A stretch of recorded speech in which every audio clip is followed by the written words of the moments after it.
Bonjour à tous, Édouard Boulanger, technico-commercial carré sur la région Avesnois, silo de Beaufort. Bienvenue pour un carême en plaine sur le maïs.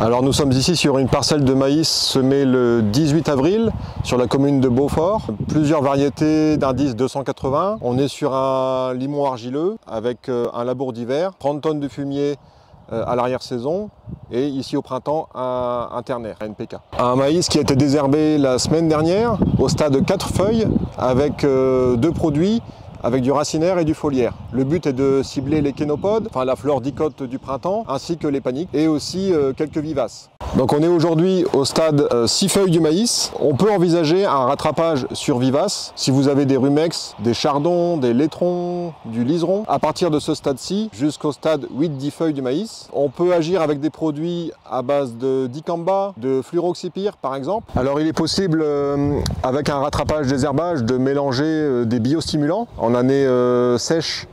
Ça peut être stratégique. Nous avons à la gamme chez Carré l'Utrisha N, qui est une bactérie qui capte l'azote de l'air, à pulvériser sur un maïs entre 6 et 10 feuilles. Alors l'Utrisha N, il y a une dose unique toute culture, 333 grammes à l'hectare. Il y a des conditions d'application, au moins 20 degrés, pas de gel le matin, pas de pluie sous 3 heures.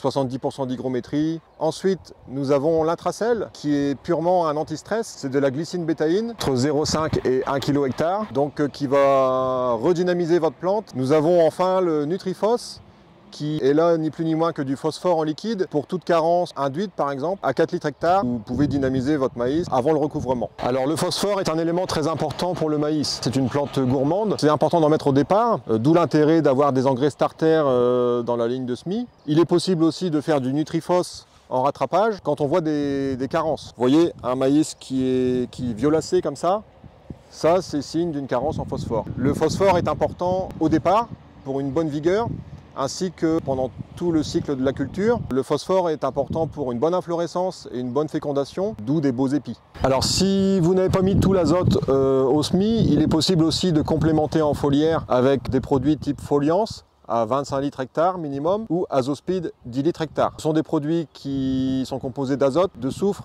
et de magnésie. Alors pour tout renseignement complémentaire sur la culture de maïs, n'hésitez pas à contacter votre technicien et à bientôt pour un nouveau carême en plaine.